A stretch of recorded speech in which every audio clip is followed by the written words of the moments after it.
जी हाँ दोस्तों, स्वागत है आप सभी का हिंद पीएस की न्यूज में। आज हम आपको बताएंगे देश दुनिया की 25 बड़ी खबरें। इससे पहले वीडियो अच्छी लगे तो वीडियो को लाइक, चैनल को सब्सक्राइब कर लें।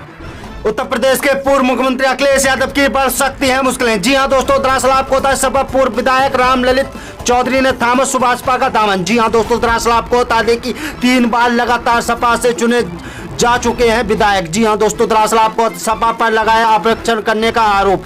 दरअसल आपको बता दें इसी बीच का सामने आई सुभाषपा के राष्ट्रीय अध्यक्ष ओम प्रकाश राजभर ने पूर्व विधायक रामललित चौधरी को शनिवार को सदस्य दिलाई है। दरअसल आपको बता दें कि इसी बीच का सामने आ रही कि आयोजित कार्यक्रम में रामललित ने कहा कि कार्यकर्ताओं के लिए साथ ही सुभाषपा का दामन थामा है। दरअसल आपको बता दें 3 बार सपा के विधायक रह चुके हैं। दरअसल आपको बता दें कि राष्ट्रीय अध्यक्ष ओम प्रकाश राजभर ने बड़ी जिम्मेदारी दी है। दरअसल आपको बताया सौंपते हुए कहा है कि राष्ट्रीय उपाध्यक्ष की घोषणा की है। दरअसल आपको बताया ओम प्रकाश राजभर ने कहा है कि लोकसभा चुनाव में गठबंधन के साथ मिलकर लड़ा जाएगा। दरअसल आपको बता दें कि रामललित ने पार्टी में आने से सुभाषपा के जिला अधिकारी मजबूत होगी। दरअसल आपको बता दें कार्यकर्ता लोगों से बीच में जाएगा। दरअसल आपको बता दें इसी बीच का सामने आ की नीतियों का प्रचार भी किया जाएगा। दरअसल आपको बता दें कि रामललित ने बताया है कि 1989 में रामनगर के विधायक रहे। जी हाँ दोस्तों, दरअसल आपको बता दें उपचुनावों में यही दोबारा विधायक चुने गए। दरअसल आपको बता दें कि 1996 में यह तीसरी बार विधायक बनाकर विधानसभा में पहुंचे थे।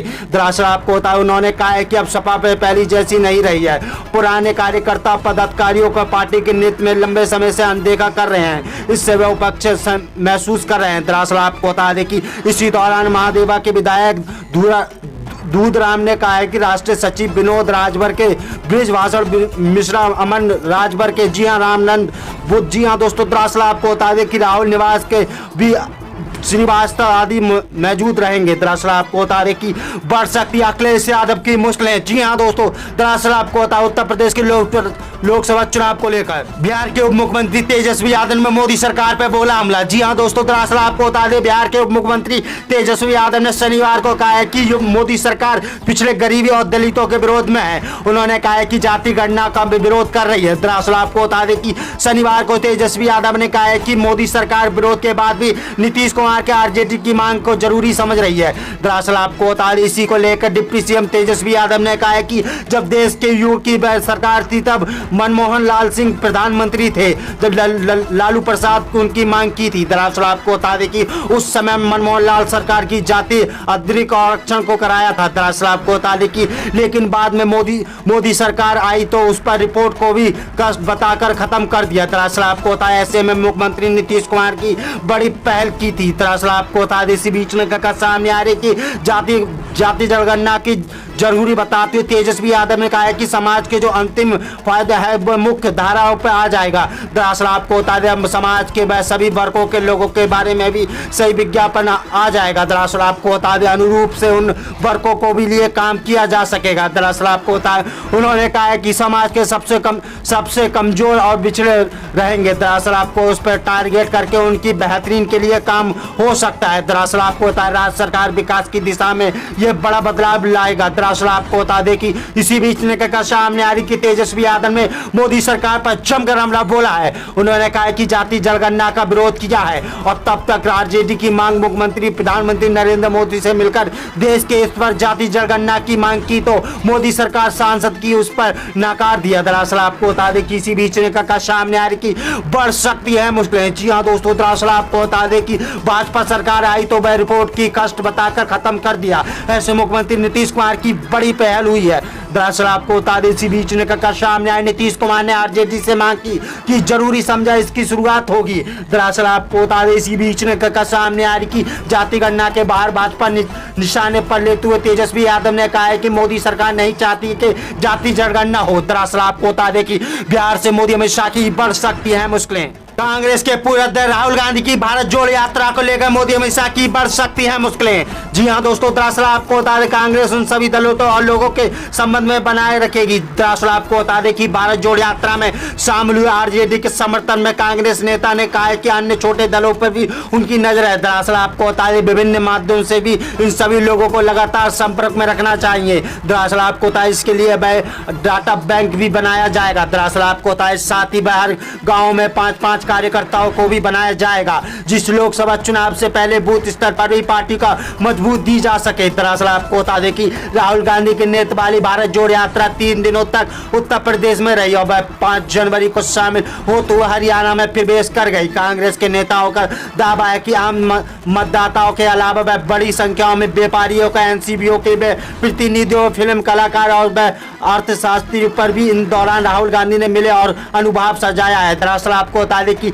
राहुल गांधी उनकी समस्या और सुझाव को लेकर भविष्य में कांग्रेस की चुनौती घोषणा पत्र में शामिल करके दिया है। कांग्रेस नेताओं का कहना है कि भारत जोड़ो यात्रा योगदान देने में महत्वपूर्ण लोगों का एक डाटा बैंक तैयार किया जा रहा है। दरअसल आपको होता है इसके उनके साथी रिश्ते करेंगे। दरअसल आपको होता है कांग्रेस के प्रतिनिधि अध्यक्ष नुकुल दुबे ने कहा है कि कांग्रेस आरएलडी का हृदय से आभार प्रकट करती है। दरअसल आपको बता दें कि बिना किसी भाव के राहुल गांधी की यात्रा में समर्थन किया। जी हाँ दोस्तों, दरअसल आपको होता है पश्चिमी उत्तर प्रदेश के युवाओं को किसानों की यात्रा में बढ़ चढ़ कर हिस्सा लिया। दरअसल आपको बता दें कि किसानों का आवारा पशुओं की भी समस्या बताई गई। दरअसल आपको बता दें कि नौजवानों को अग्निपथ योजना की खामियां भी बताई है। दरअसल आपको बता दें दुबे ने शनिवार को पार्टी के मुख्यालय के पत्रकारों से बातचीत में कहा है कि सरकार ने बताया है कि पिछले 5 वर्षों में वह, जी हाँ दोस्तों, आयोजित हुआ है उस पर जनता की गड़ी और कमाई का कितना पैसा खर्च हुआ है। दरअसल आपको बता दें कि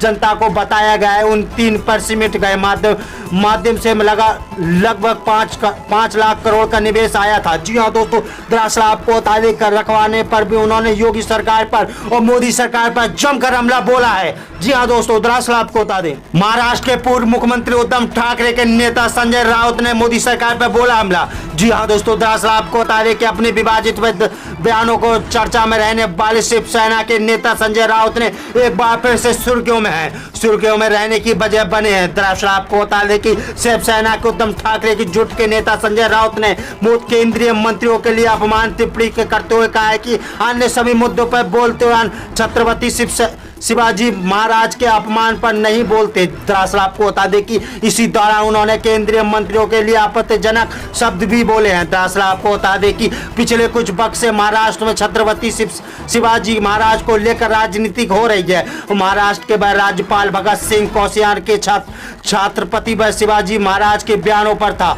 जिसको लेकर विपक्षी हमला बोल रहे हैं। दरअसल आपको बता दें कि साथ ही राज्यपाल की माफी को मांग कर जिसके बाद ही महाराष्ट्र के राज्यपाल भगत सिंह कोश्यारी ने केंद्रीय गृह मंत्री अमित शाह को एक बार पत्र लिखा है। इसमें कहा गया है कि वो शिवाजी महाराज का अपमान करने में पूरा सोच भी नहीं सकते। दरअसल आपको बता दें कि हाल ही में महाराष्ट्र के औरंगाबाद में एक राज्यपाल के छत्रपति शिवाजी महाराज पर बयान दिया है। दरअसल आपको बता दें उन्होंने कहा है कि हम छोटे से हमारे आदर्श जवाहरलाल नेहरू, सुभाष चंद्र बोस और महात्मा गांधी हुआ करते थे और महाराष्ट्र में आपको नहीं देखने को जरूरी है कि छत्र शिवाजी महाराज के पुराने दिनों की बात है कि आज सामने। जी हाँ दोस्तों, दरअसल आपको बता दें कि इसी बीच निकल सामने आ रही कि कुछ दिनों की बात है कि जमाने में, जी हाँ दोस्तों, दरअसल आपको बता दें कि बढ़ सकती है मोदी अमित शाह की मुश्किलें। जी हाँ दोस्तों, दरअसल आपको बता दें कि महाराष्ट्र, जी हाँ दोस्तों, दरअसल आपको बता दें कि बढ़ सकती है उद्धव ठाकरे की मुश्किलें।